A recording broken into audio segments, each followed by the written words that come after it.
रात के अंधेरे में एक कातिलाना साजिश को अंजाम दिया जा रहा था।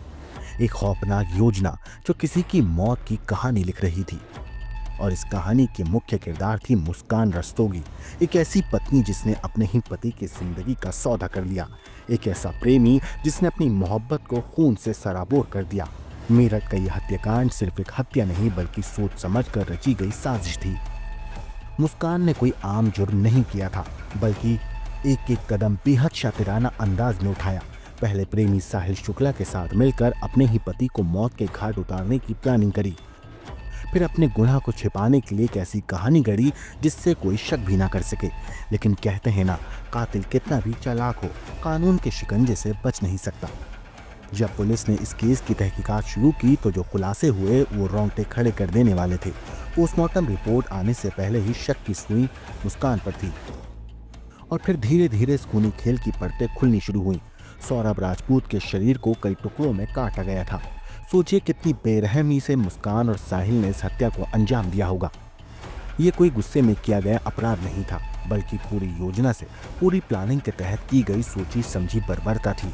मुस्कान ने पहले पूरी प्लानिंग की, अपने प्रेमी को इस खौफनाक खेल में शामिल किया और फिर सौरभ को मारकर लाश को ठिकाने लगाने के लिए खुद ही ड्रम और सीमेंट खरीदने गई। और इसके बाद बड़ी ही सफाई से और चालाकी से अपने आसपास के लोगों को झूठी कहानियों में उलझा दिया। अपने परिवार तक को उसने गुमराह किया, लेकिन सच ज्यादा दिनों तक छिप नहीं सका। जेल के अंदर भी दोनों एक दूसरे से अलग नहीं होना चाहते थे, लेकिन जेल का कानून उनके मन की मंशा पूरी नहीं होने दे सकता था। पहली रात दोनों ने खाना तक नहीं खाया। आश्रम में बंदी आता है तो दिक्कत होती है। उनको ये नहीं पता था कि जेल में जो है महिलाओं के रहने की व्यवस्था अलग है तथा पुरुषों के रहने की व्यवस्था अलग है। तो वो साथ में रहना चाहते थे या पास वाली बैरक में, वो संभव नहीं है, क्योंकि महिला बैरक जेल में पूर्ण रूप से पृथक है। वो पुरुष बैरक से कोई कांटेक्ट ही नहीं हो सकता। वो समझा दिया, उसके बाद मान गए।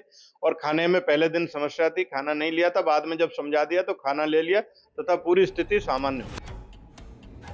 लेकिन अब मुस्कान और साहिल अपनी ही बनाई गई दुनिया के कैदी बन चुके हैं। साजिश बेनकाब हो चुकी है, खौफनाक सच सामने आ चुका है।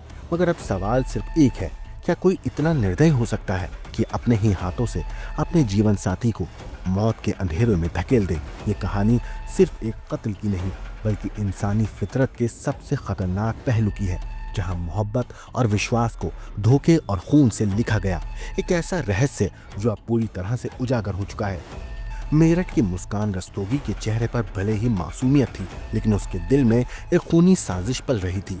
एक ऐसी साजिश जिसे सुनकर किसी की भी रूह कांप उठे। वो अपने पति सौरभ राजपूत से छुटकारा पाना चाहती थी, वो भी हमेशा के लिए। लेकिन ये हत्या कोई अचानक में किया गया फैसला नहीं था, बल्कि एक सोची समझी खौफनाक प्लानिंग थी। पहले कहानी दूसरी आके पहले जब आई वो रूम में, तो मेरे से ये बोली, पापा मैंने सौरभ को ख़त्म कर दिया है, वह सौरभ का मर्डर हो गया है। मैंने कि किसने करा? कह रहे उसकी बहन आई है, उसका जीजा आया है और उसका बड़ा भाई आया है। मैंने कि कै बजे आए? कह रहे जी वो आए 2:30 बजे रात को। सौरभ ने किवाड़ खोले और सौरभ अंदर बुला लिया। आकर उन्होंने उसे ख़त्म कर दिया मेरी आंखों के सामने और मुझे ले गए घुमाने के लिए। मुस्कान का दिल साहिल शुक्ला पर आ चुका था। पति अब उसके रास्ते का रोड़ा बन चुका था। उसने अपने प्रेमी के साथ मिलकर इस पूरे खौफनाक और खतरनाक प्लान का जाल बुना, जिसमें फंसकर सौरभ की जिंदगी ही खत्म हो गई। प्लान पूरी तरह तैयार था। पहले अपने बॉयफ्रेंड साहिल को इस गुनाह में शामिल किया गया, फिर एक मौके की तलाश में रही, और जब वक्त आया तो बिना किसी झिझक के उसने अपने पति का खून कर दिया। लेकिन सिर्फ हत्या ही काफी नहीं थी, सबसे खौफनाक काम तो इसके बाद हुआ। मुस्कान और साहिल ने मिलकर सौरभ की लाश के टुकड़े किए।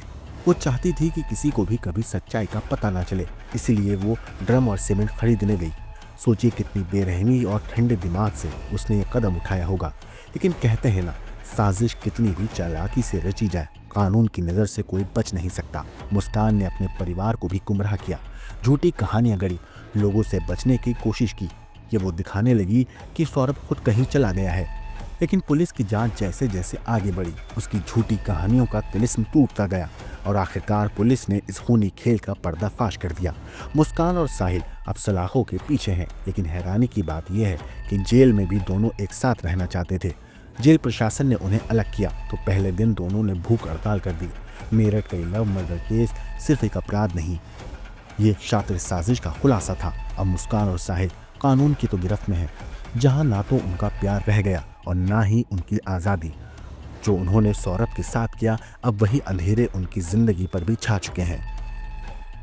ब्यूरो रिपोर्ट, क्राइम कर।